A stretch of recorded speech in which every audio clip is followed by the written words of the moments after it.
Good morning, everyone, and welcome to our 13th episode.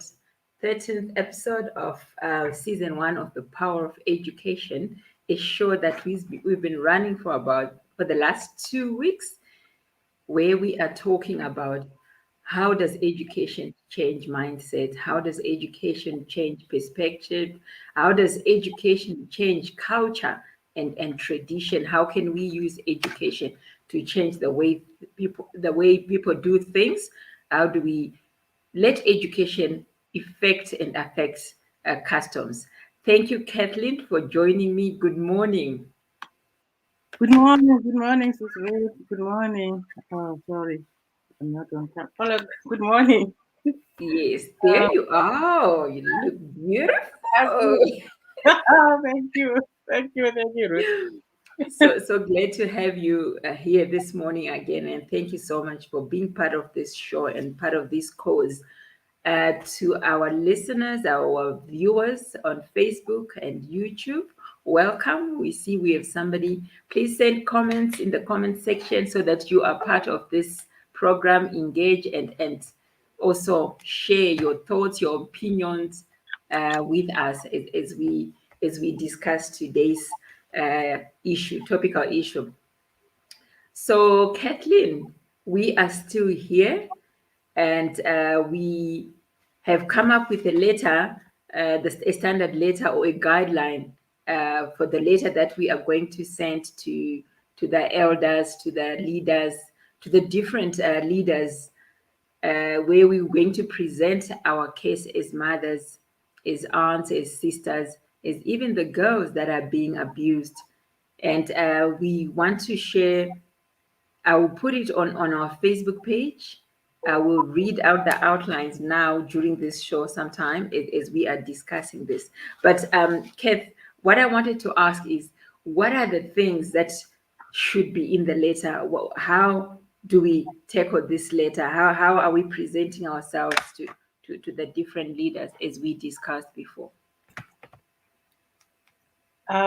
Yes, I would think we have to present our worry, our problems. In fact, how would you want the girl child to be treated?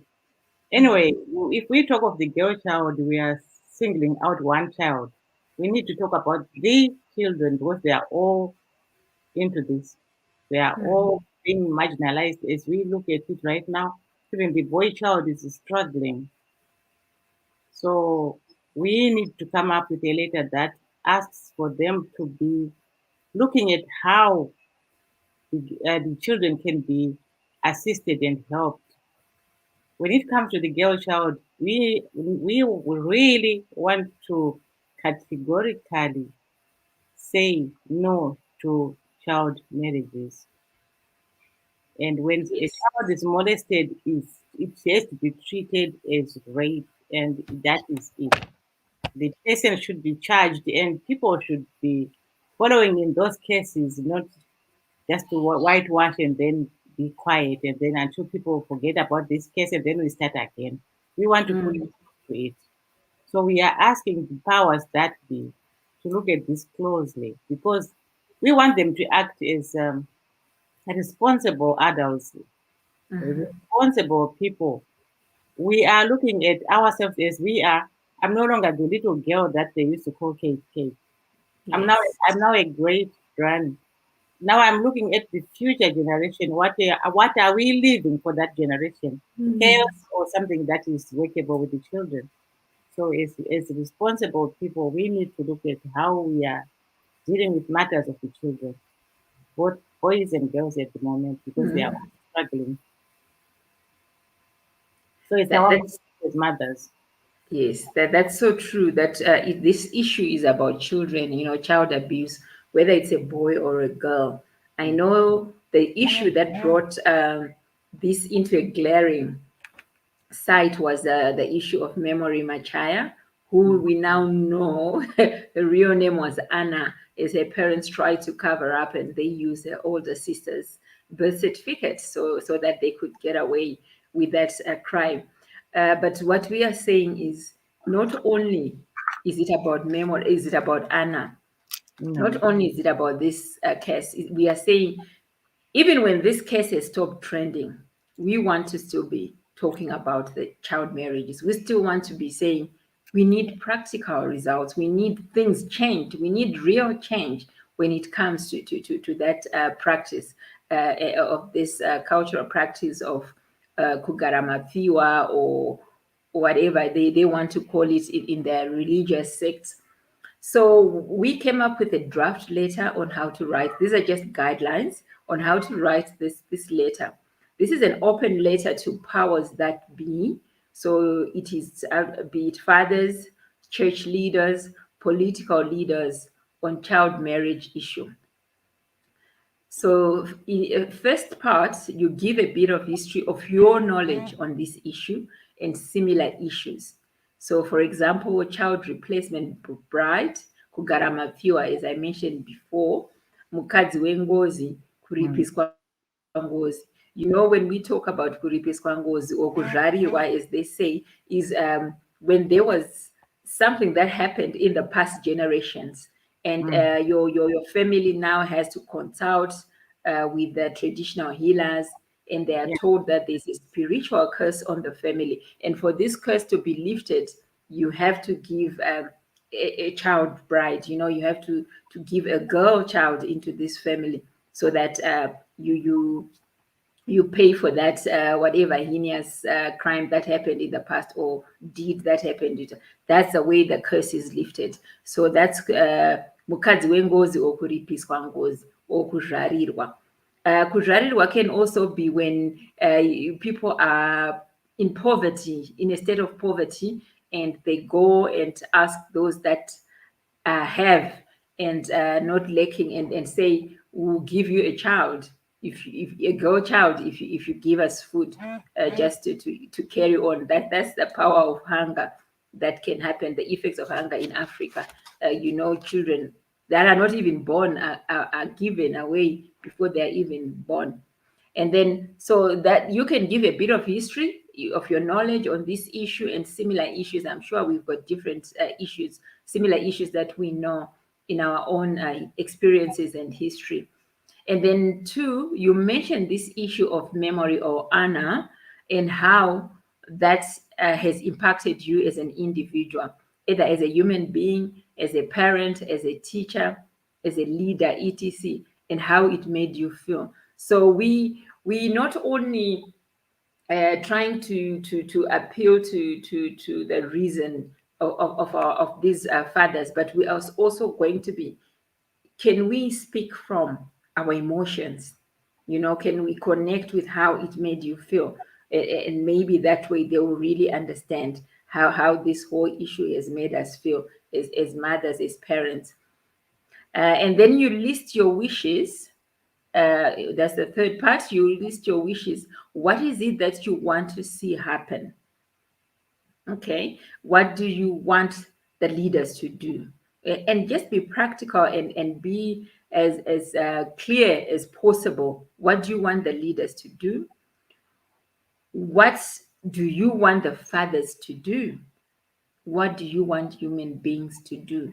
Again, going back to the Ubuntu philosophy, where we are saying you are a person because of other people, you know, you are a person because of other people.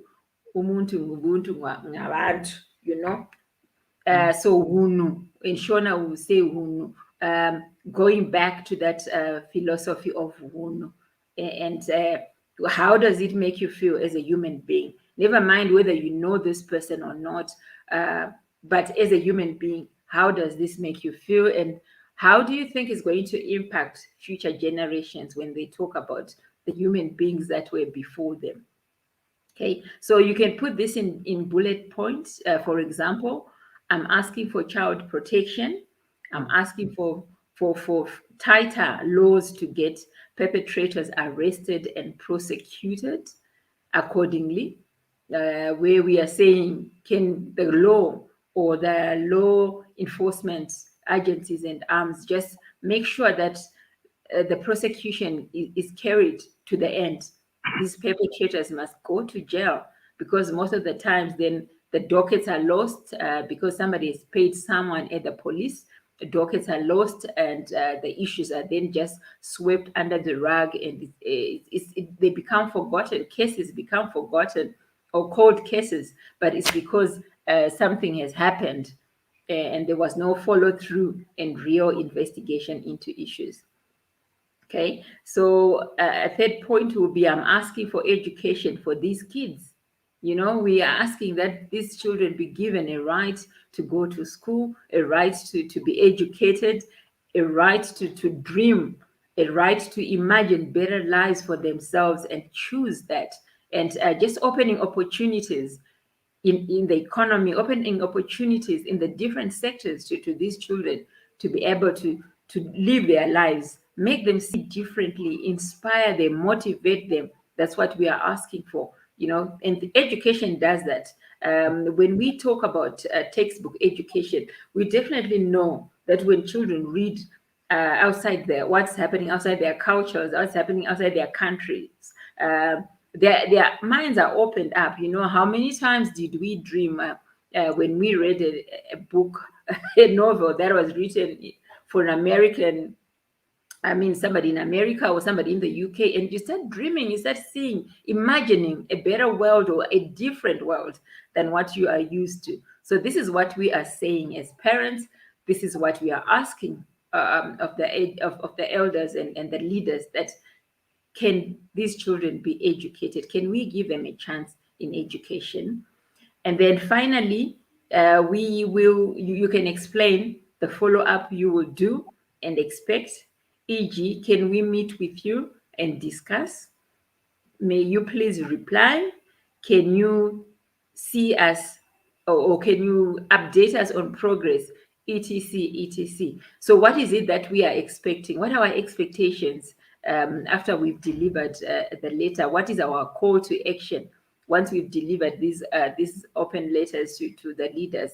What we are saying is we want a follow up. We don't want you to file these letters into file 13. You know, we want to be heard. We want a meeting. We want to see progress. We want to be able to say if something is happening in Parliament. They're discussing it. They're talking about it. There's a law that is being put together, or there's consultations with communities on what the law will do, and the act will do, and stipulates in terms of statutory instruments. So this is what we are saying as Power of Education, as Her Story Circle TV, and Her Story Global. And we are saying that we are here. We want to write these open letters that we will take to the leaders.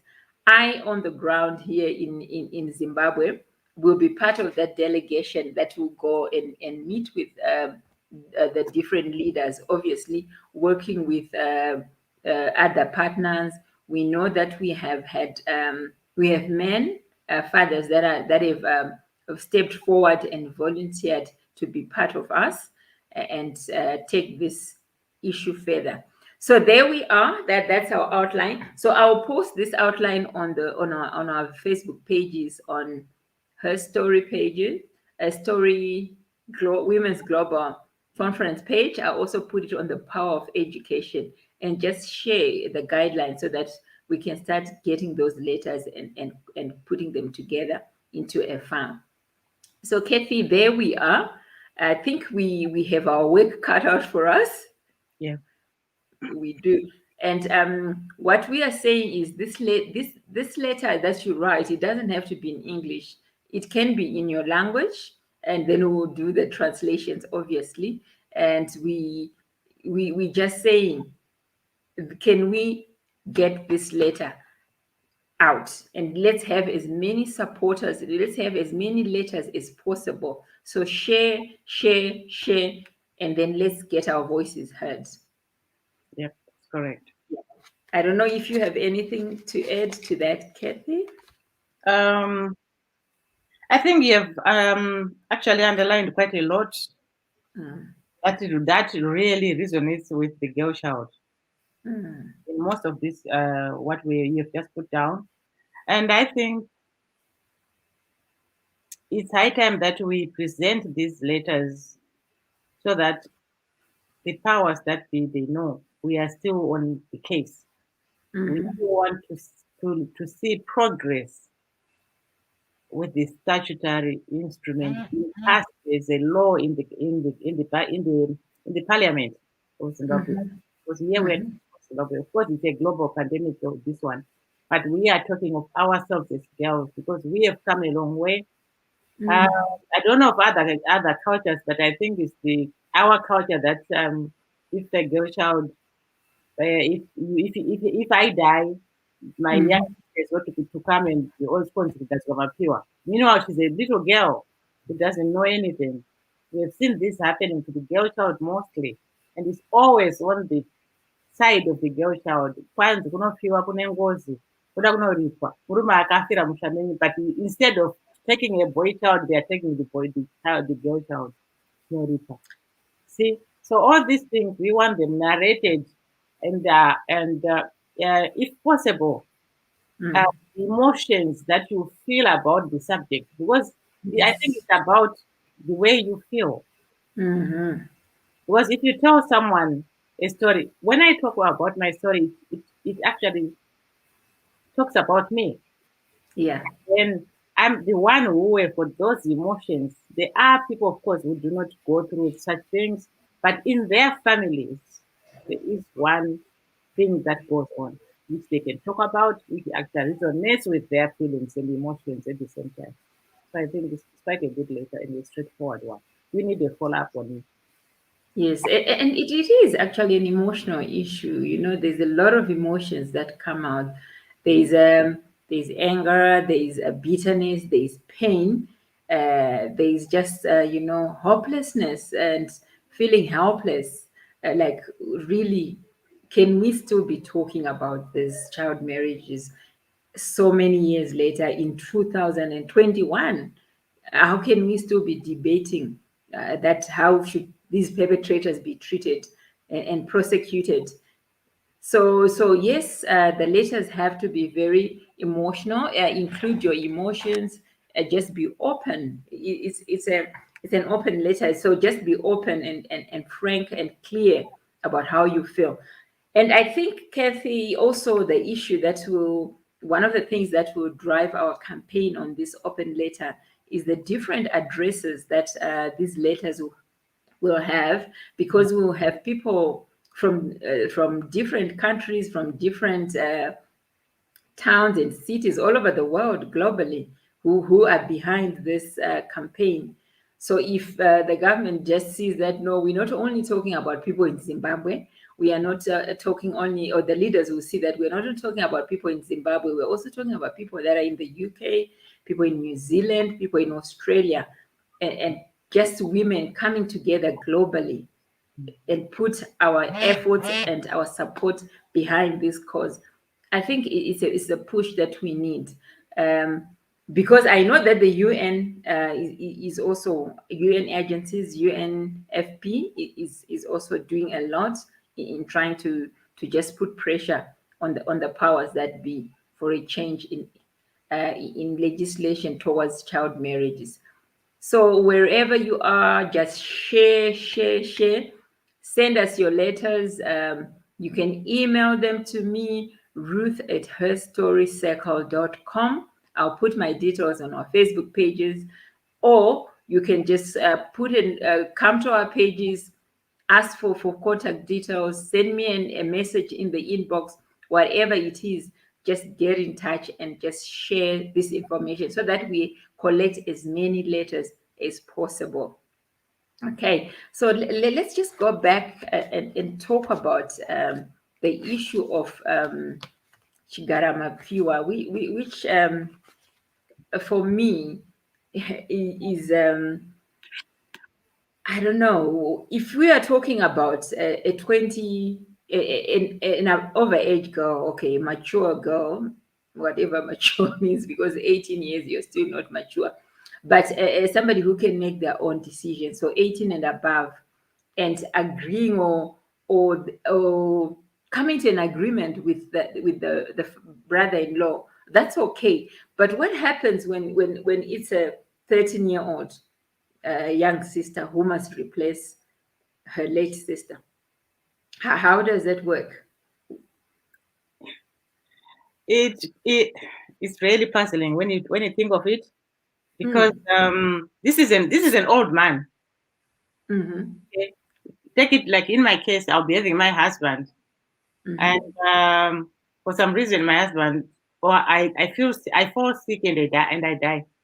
Mm-hmm. And then my husband comes and says, ah, because I married my wife, now that she's dead, I cannot live on my own. In the family, there might be someone who is an adult with children or so. But Not married. yeah, but the parents will look at the youngest child to give to this old man. It's really puzzling to understand what it is, because the one who I was married to is died, so I need a young girl. It doesn't it just doesn't make sense. It's always pressure on the girl child. She doesn't have to say anything. She has got no voice. She cannot make a Mm. choice. Someone has got to make a choice. And this choice is the one that has actually come to the point now that the girl child is now boiling. Because it's Yes. only about the girl child being forced into doing things that she doesn't like. She doesn't have a right to choose. So where is the girl child? Why is she not having a voice? Where is the right of a girl child? Where is it?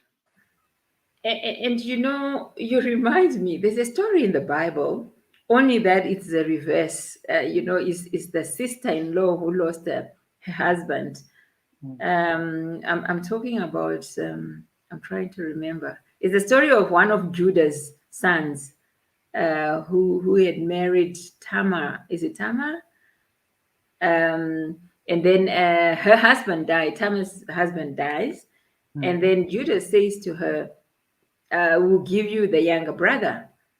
And the younger brother goes into her, and because he is not in agreement with this setup, this arrangement, mm, he makes sure that he does not fertilize or fertilize her eggs, because she's trying to get pregnant. She's trying to bring an heir into the world for her husband. And mm. then God kills him. And I think it happens again to a younger brother. Judah gives her another younger brother of her late husband, and the same thing happens, and God kills him as well. So this issue, I think that's the Jewish law then, or the Hebrew law then. It was the boys that they had to produce an heir for the late brother, and we see again that they were forced. the, Yeah. the boys didn't agree with this setup, but they had no voice again. So again, I think that's what people use. Then they go back into the Bible, they find all these strange scenarios or these principles that people were using culturally a long time ago, and they use them to justify their actions even in the present day. Because Mm, if you think of it, why can't if this man, if I die, I die. I mean, our vows were till death do us part. He doesn't say because he married, he paid lobola, then he can have the whole family as we die one after the other. And then you want a young virgin. mm, But what I also don't understand is the mindset of the fathers that give away these young girls to yeah. these men. Mm, I mean, what are they saying? That this man is so, oh my God, Mkwasha, you, I know to go near. I failed to understand that bit. That yeah. they'll even say, no, there's one in school, wait for her or whatever, Mm, and just take away that young girl's or young woman's choices away, like leave her with nothing. yeah. So that's one of the things that we're talking about, Garamathua, when your husband dies and the family decides to replace, when your wife dies and the family decides to replace her with another sister, just to, I suppose, just to make the son-in-law happy. I have no understanding of that. But again, The reason why we're talking about this is because we don't understand. Our understanding is different from those people that are in the situation. They see things differently from how we see it, and for them, it's the norm. They are used to it. You hear of stories, Kathy, where people say, "Oh, that's this one. They are brothers, but from different mothers." Because the mother of this one ndiye wechigarama pure. You hear such stories in families when you're trying to understand family lineages and family trees, and you hear that, no, that's an aunt who came in to replace her sister in marriage. Crazy as it is, but yeah, that is what it is in Africa. Please comment. I see we have viewers on Facebook. Send us your comments, engage, tell us where you are watching us from, and be part of this program as we are talking about child marriages, ending child marriages, and what we are going to do as Power of Education, as Her Story Circle, and the campaign that we are starting very soon on the open letters to the powers that be. So thank you so much for joining us this morning. And just let us know where you are watching us from and where you're joining us from. And you are free and welcome to join us in the studio if you are available. It's just Kathy and me this morning as we tackle this issue. And so, Kathy, any other thoughts? I know that in your book you really explore different things.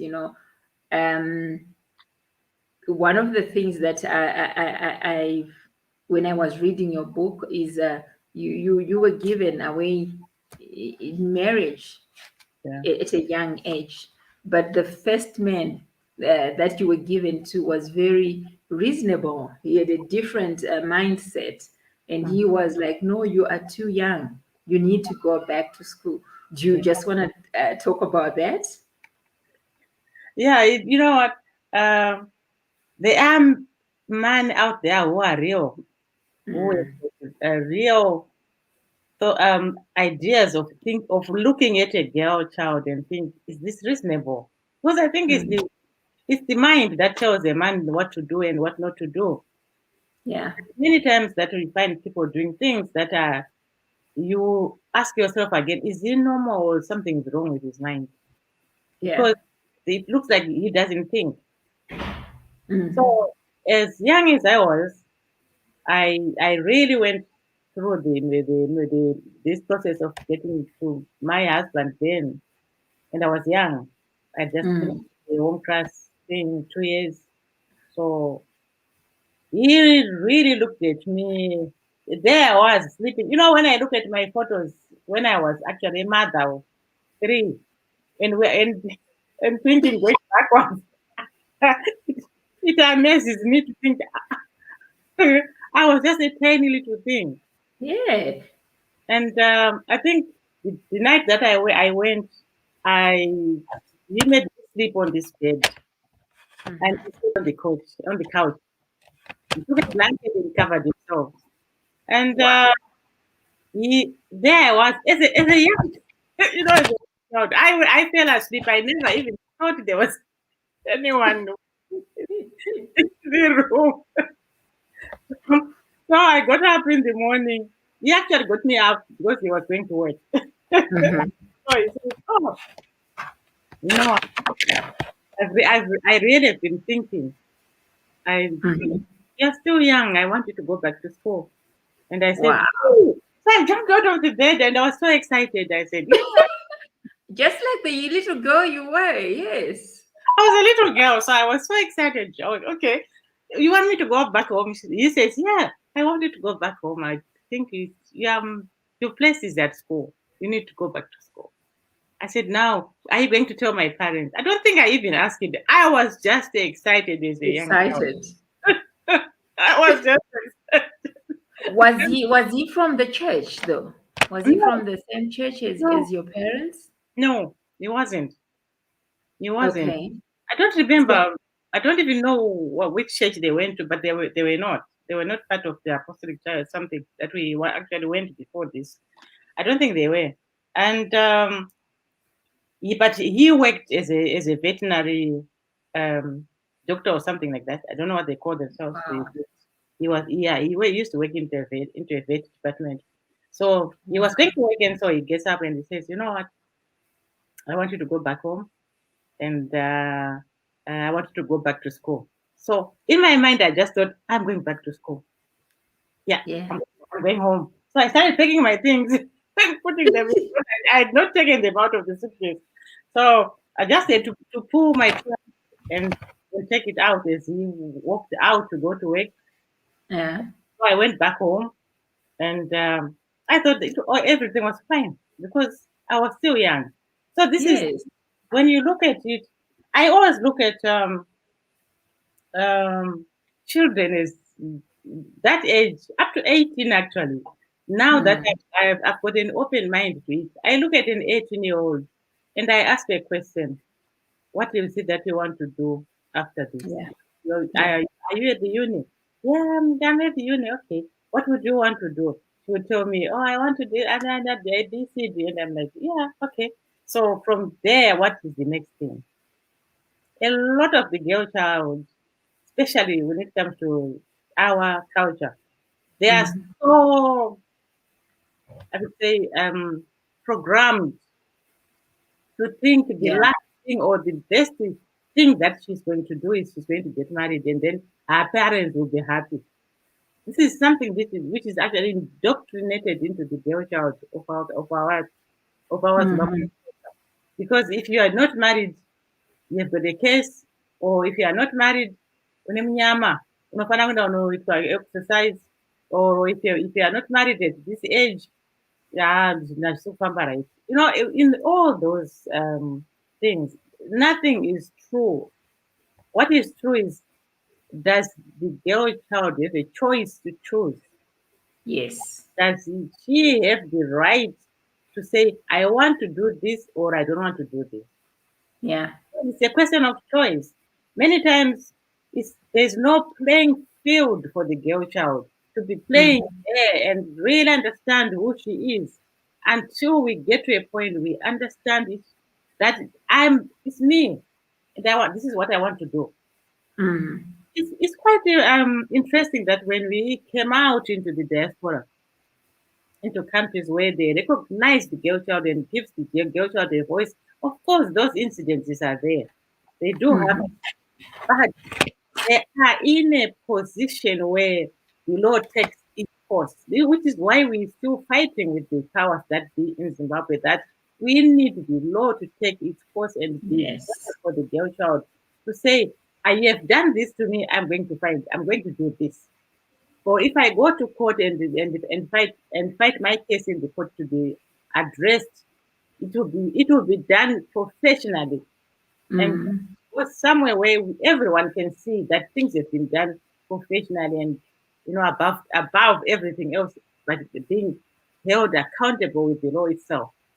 So unless Yes. the law is there, unless this bill is passed on, the girl child will remain suffocated. That's so true, eh? Because I think where we are failing then as a nation is when it comes to law enforcement Yeah. and having those structures. We spoke yesterday to Abigail, who is based in the UK, and she's working. She's a mental health practitioner. She's a mental health nurse, and she works a lot with children, girls, and women and children in general. But what's lacking in our country is the law enforcement structures or statutories that perpetrators must be brought to book. You know, there is no way that you commit this crime against this abuse against a child, and 2 months later you are back in the community walking freely. And most of the times, these perpetrators, they even boast about, oh no, you think I'm afraid of jail time, I can go and do some more and I'll still be doing it. And I'm just thinking, before we had all the legal systems that we are dealing, the modern legal systems, how did our ancestors deal with crime? They must have had structures in place. They had structures. Mm-hmm. They had structures like Kwamambo. People would Mm-hmm. because in my case, I can also tell you a bit of it. Was Okay. when I got married, and I had a child. This Mm-hmm. this man paid Lobola, and because he was abusive, he's the one that used to say if my friends from school come to visit me and I'm pregnant, he would Mm-hmm. chase them out, and then I would end up being beaten because I'm not agreeing to say my friends should see me, so he would beat me. Mm-hmm. So when we got to a point where now we had to get to a divorce, we went to court because I was legally married in court. So we Okay. went to court, we divorced, and I was given the custody because he was still young. But you know what he did? When I got married, it reminds me of this law which they've actually enacted in Parliament, which they say if a wife is caught having adultery or something like that, the husband has got a right to claim the lobola. This happened. Okay. This actually happened to me. I got Hmm. and when I got married, that husband didn't go to court because we divorced in court.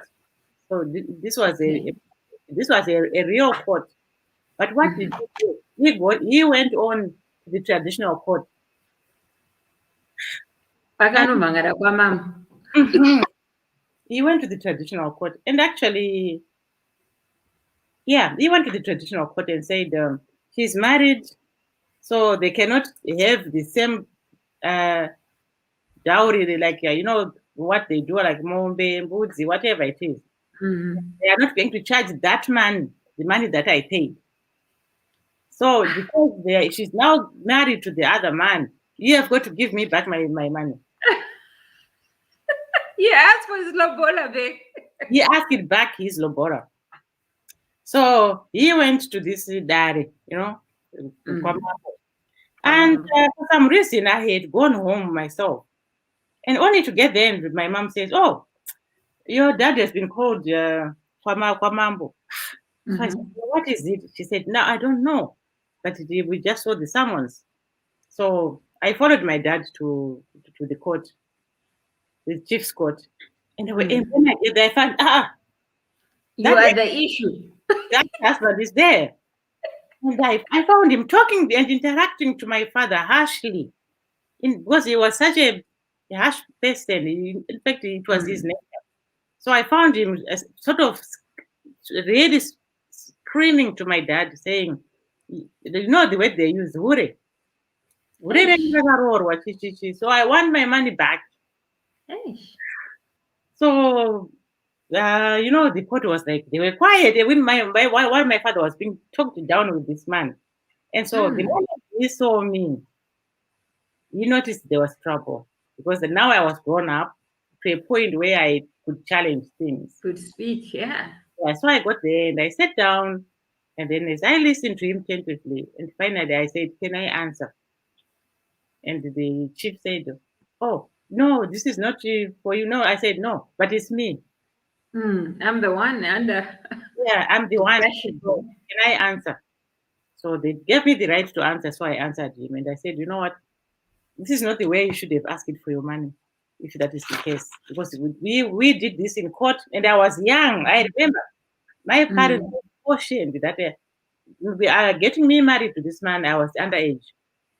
But it was, those district courts. I don't know what they used to call them. Kwamujiti. Come GT. The GT actually said, "Mwana wemudiki, Mm. madi mambo mira utati kurei." But then there I was, and I was actually pregnant.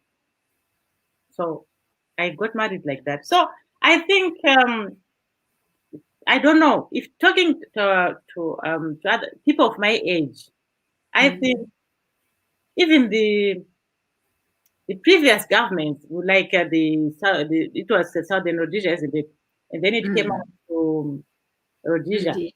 They didn't Mm, understand the culture, although they'd been there for years. They mhm, follow on this culture to see how the African people behaved and what did they do with the girl child. So this has been left for a long time up to the way we are now. mhm, But my issue now is ourselves now who are here today, can we not change and look at what other cultures are doing and look at mhm, how people are behaving in this generation? Because this is a mhm, young generation. We cannot go backwards because it is now we are sort of going at a 40 miles per hour, going back because I see other children who come on Facebook with the English they write. I didn't go to school before at my juvenile. I went up to standard six, but I can write the correct English. But looking at mhm, someone who's saying he's a graduate right now cannot write the same English. mm. Thinking of And where we're going. yeah, when we talk about looking, can we not do something? I think this is what we are about, Kepi, Yeah, trying to bring the change and say, let's do things differently as a nation, as a country, as a people. Surely we can do better as yeah. Africa, as Zimbabwe. I'm thinking when it comes to um,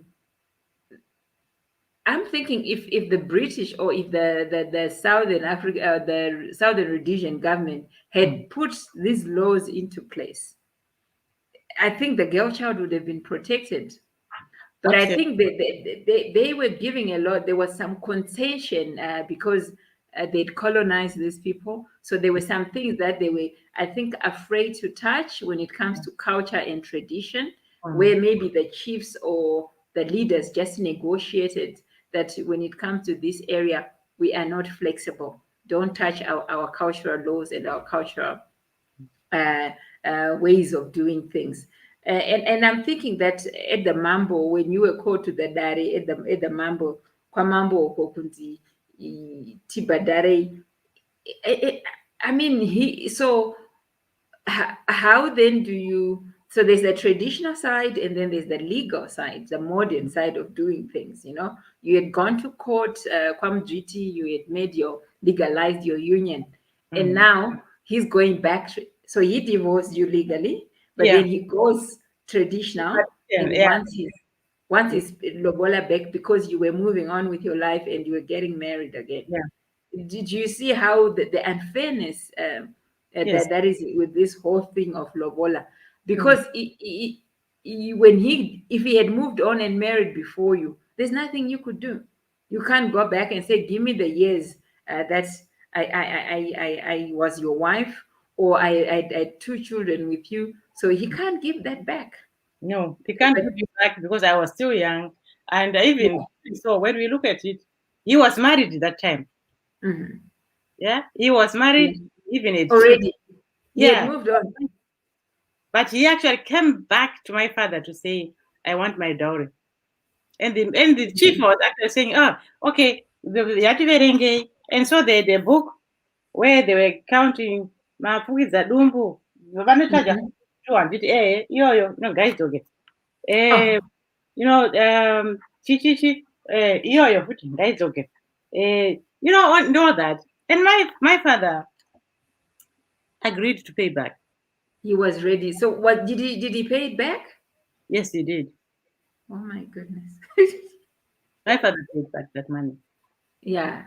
See, That but that there that's there was a child who it was, come out of that marriage. yes, out of that marriage I had a son. Hmm. Hmm. So there was a child who was actually being looked after by my parents. By your parents. Yes, and then as soon after he got his dowry, he then Mhm. collect my son to say, Okay. "I want my child. I don't want my child to be kept here." So he took my son away Mhm. and and went with him to his other So marriage. okay. So again, coming to cultural structures, the mambo, the dari, the whole council was obviously on his side. So what used to happen if there was a case of abuse or sexual molestation? They never How wanted to did listen to it. They did. I was young. He actually got Mhm. me in when I was very young. I was not 18. Because I actually had my first child before 18.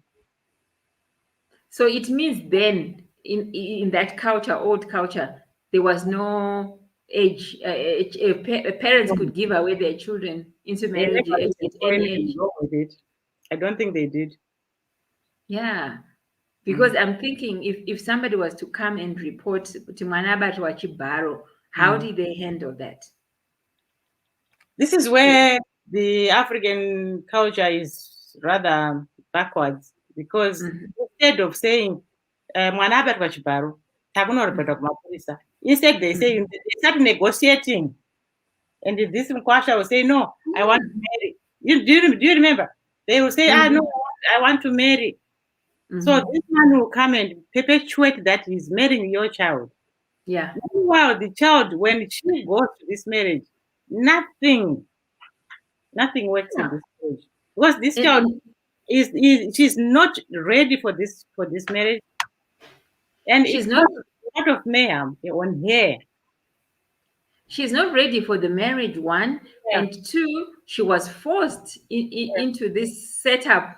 I mm, mean, he forced himself physically on her, so yeah. there's no love there. There's There's no not love even there. consensual. Mm, It's not consensual. But now I'm forced to live with this person who raped me. yeah. Because I'm trying to remember, we didn't have jails, we didn't have prisons. So, what happened to perpetrators of this sort of thing? What kind of sentences were given to such? If I remember well, our time. Oh, we Mm, knew because I grew up I was born in the 50s, so in the 60s. mm, All we knew then was people, someone has been killed. He's being charged of murder mhm, or he's a thief. He has been stealing people's things. I don't know what they used to do with rape. I don't know if they had that law that mm, actually confines the person that if you do this, it's rape. But for some reason, this husband of mine, the first one, he mhm, refused. I'm sure there was a law which he actually stipulated that you cannot marry an underage girl. But then going to the African side where it was traditionals and everything, they never looked at it that way. And mm. probably colonizers also didn't look at the welfare of a girl child in that manner. No, girl children. Because remember, a woman had no rights until, Mm. I don't know, in the 70s, I think. Yeah. The right to vote only came, didn't it just come in 1980? Yeah. Otherwise, women Mm. didn't vote, women didn't drive. Those Mhm. you would find driving where maybe those families who were educated enough, they Mhm. come out Mhm. into these countries and then go back home. Those were the people who we used to look at and think, oh, these ones, they live in England. It was like Yes. England was heaven, Yes. you know. So yeah, so it was those ones who were lucky at that time. Mm. But At no, that all of time. us, no, we just went with everything. Yeah, because I'm also thinking, you remember also as we read in history or as we ask our parents or our elders to narrate the history to us, there was a lot of movement where they say, oh, we originally Mhm. from, for example, we are originally from Dande, the Yeah, Dande area, we are the Korekores. And yeah, then one of them moved to Goromonzi, yeah. Chikwaka, and then from there, the other one moved Kwamurewa. Mm, And I'm trying to understand because one of the things that then the mambos or the chiefs would do, or the kings then, or whatever, that the council, the dare would do is somebody has committed a crime. I mm. think they would chase them out of the area. Yeah. They'll say either you leave Mm, or you face death or something. But I'm not so sure about sentences. sentencing that used to Mm. happen then, maybe it's an area that we need to We research need, we and also find need to out. check on that one, I think, because with me, I remember as we were growing up, there was this man who used to molest, molested his daughter. Hmm. That man used to be a farmer, and it was a place where people knew that if we need food, we'll go to this man. And Hmm. so people started talking about this DVC, and and then he was actually sleeping with his own daughter. And it went on for a long time. And the child was going to school. So she ran away another year. And she went away to tuition. And when she went there, she had found a boyfriend. But the father used to follow her there and wanted to take her back home for the reason that he was like used to sleep with his daughter. So at one time, the mother it went on to have even 6 children after this child, this girl. She had more girls. And so people were asking, is it that she doesn't see what is happening? Why is it that she has been quiet? But when the year that she came out, she went to the chief's court and he was made to pay Mombe. She was made to pay over everything that is paid for a girl child getting married. The father had to pay those to the mother. But it was after a long struggle, this girl child, you can imagine how Hmm. this child feels about this father and why would Yes. the mother be quiet. And we still see this up to now. We still witness such. Yes. You know, when you go now that because of the social media, what we are hearing on Facebook and all the platforms, you'll be astonished why a mother would do such thing to a child. Because if you are a mother, you are the protector for the child. You need to make sure your child is safe. You put the parameters for your child.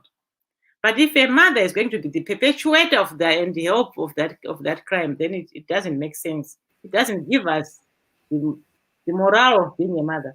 Yeah, and that's what we've been talking about. Women being part of the whole setup, part of the people that force you into these marriages or into these situations where they keep quiet when they see that abuse happening, or Mm, they encourage the men to marry this young girl and as a protector, because as a mother your instinct is your first instinct is protection. You know, when you bring this baby into the world, you feel like I'm going to protect this thing with mm, all my life, with whatever. I'll do whatever to protect this little person with my life, or stand up against anything. You know, we are like tigers, you know, like tigresses, or like cats. You know, we just protect. It's in us. It's part of our natural instinct to be protective and to be loving.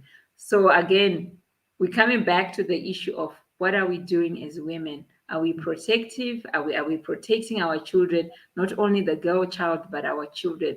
mm, How protective are we? How safe are we keeping our children? And as mothers, really, we've been given a great task, because we're carrying this child in our womb for 9 months, mm, you know, so there's that bond, there's that connection. And then the first, I'll say the first 6 7 years, mother's care is you are the primary caregiver to to this little person. I mean, the father could be going to work, but the kind of care that a mother gives as compared to the father, it's very different in the primary years of a child. So we are saying as mothers, surely we know how painful it is. We know how those early years are, when the child is not well, when you don't know what's wrong with your child, and you're literally walking. Your heart is literally walking outside your body. You know, when you give birth, mm, because you're just watching this person with hawk's eyes. You know, and you're like, I'll protect this child with whatever I have. So what we're saying as women is, can we then expand that feeling, that attitude outside our own homes, and say every child is our child? Because a child belongs to a community, a child belongs to a society. No one, it's not only one person's child. These are our children. When I see a 15-year-old girl suffering, when I see a 16-year-old boy suffering, um, it should impact me as much as if it were my own child, because we've given birth. We are mothers. It's our nature to care and to love and to protect. Can we just protect our children? May we continue to fight for these rights for our children. May we continue to fight for change in the way that especially the girl child is treated, especially children, the way children are treated. If you know your neighbor is abusive towards a child, report it. Do not keep quiet, because then I think one of the things that Abigail spoke about is within the UK law, if you know that somebody is being abusive, or you suspect that there is abuse going on and you do not report it, there is some accountability that will be required of you. And I think this is exactly what we need here in Africa, what we need here in Zimbabwe. That if you know that, if you've got a feeling or you suspect that as a child is being abused, you need to report it. You need to let the authorities investigate and find out what's really happening to that child. Because for all you know, that child could die on your watch. I Yes. think we've watched enough things. We've let enough children die on our watch. Just sitting back and saying, "Oh, that's none of my business," or "That's not my child." It's time we step up and speak up and speak out and do something. We need to change a lot of things. So thank you so much. Thank you, Kathy. Do you have any parting words, parting thoughts before we round off for the day? Yeah, probably, as you said, we as mothers, we need to have a voice. We are Mhm. now getting there where our voices will be heard, because the platform, I think, is the platform is there. We should Mhm. ask for Yeah. a restoration of the institutions where laws are passed by and they have to be adhered to, so that the Mhm. girl child, the children themselves, they are protected. We mustn't pass a baton to the children where they cannot survive and we suffocate them. We Mhm. suffocated as young as we can remember. We were young, but we do not want to live that kind of ideology to our children. It should stop Yes. somewhere. We have a voice now. So let it be a concern for every parent, be a father, be it a mother. Let us all stand for this reason, for our Mhm. sake of our children. I think that's the best thing that we can ever pass on to our future generation. Yes, I agree. I so agree. Let's change things. Let's do better. Let's leave a better mark. Where, because the suffocation has been going on for too long. The muffling of our voices have been going on for too long. We are now saying, let's change things. Yeah. Thank you so much for joining us. Thank you, Kathy, for coming on to the show. Much appreciated. Okay, thank you, Ruth. Thank you so much to our viewers, our followers on the different social media pages. And we are back tomorrow. We'll be taking a break though, because I'm traveling into the rural Zimbabwe just to do more research into this. So I'll be sharing that tomorrow on my trip that's coming up in the week. But thank you so much for joining us, and we'll see you again tomorrow. Same time, 10:30 Zimbabwean time, 9:30 British Standard.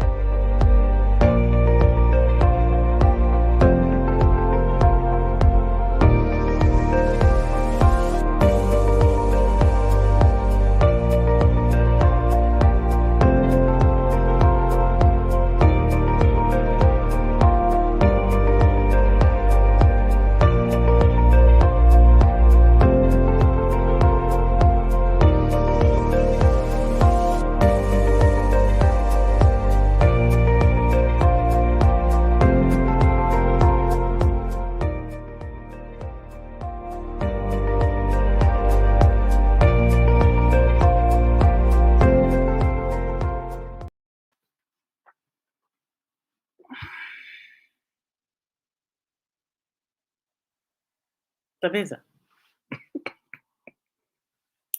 are we out?